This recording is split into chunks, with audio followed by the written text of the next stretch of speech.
వేలుగున్నై గోర్లు కొరికితే ఏం జరుగుతుందో తెలిస్తే పొరపాటున కూడా ఆ పని చేయరు. హాయిగా కూర్చుని వేలు గోర్లు కొరక్కునే వాళ్లను మీరు చాలా మందిని చూసి ఉంటారు. వారి గోళ్లు ఇప్పటికే కత్తిరించబడినప్పటికీ వాటిని కొరికే అలవాటు ఉంటే అది మిమ్మల్ని చాలా రకాలుగా ప్రభావితం చేస్తుంది.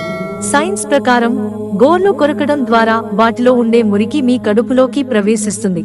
ఇలా చేతి వేళ్లకున్న గోర్లు కొరకడం వల్ల అందులో ఉండే మట్టి, బ్యాక్టీరియాలు కడుపులోకి వెళ్లి వ్యాప్తి చెందుతాయి. అనేక వ్యాధులకు కారణమవుతుంది.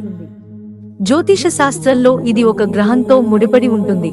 వేర్వేరు వేళ్లను కొరికే అలవాటు వల్ల దాని వల్ల కలిగే ప్రభావాల గురించి కూడా మీరు తెలుసుకోవాలి.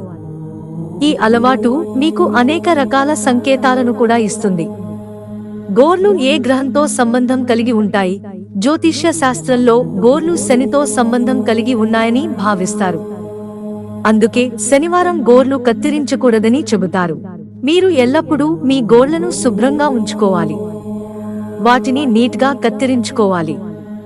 అయితే నోట్లో పెట్టుకుని పళ్లతో మాత్రం మీకు గోళ్లు కొరికే అలవాటు ఉంటే కొరకడం వల్ల మీ చూపుడు వేలు గోరు పదే పదే విరిగిపోతుంటే అది మంచిది కాదు. మీ జీవితంలో సమస్యలు ఆగవని ఇది మీకు చెబుతుంది.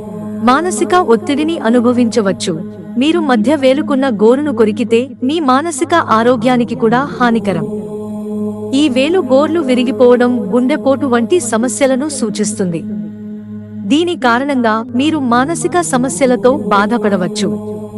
అంతేకాకుండా మీరు ప్రేమలో కూడా మోసపోవచ్చు. కాబట్టి మీరు అలా చేయకుండా ఉండాలి. వైవాహిక జీవితంలో మాధుర్యాన్ని కోల్పోవడం. మీరు మీ చిటికెన వేలు గోరును కొరికితే మీ వైవాహిక జీవితంలో అనేక సమస్యలు వస్తాయి. దీంతో భార్యాభర్తల మధ్య సంబంధాలు బలహీనపడతాయి. ఇలా చేయడం వల్ల రిలేషన్షిప్ బలహీనపడుతుంది. లేనిపోని సమస్యలు తలెత్తే అవకాశం ఉంది. దీనివల్ల మీకు ఏ పని చేయాలనే భావన కలగదు. మీరు నిరుత్సాహానికి గురవుతారు. మిత్రులారా, ఛానల్ సబ్స్క్రైబ్ చేసుకోవడం మర్చిపోకండి. ధన్యవాదాలు.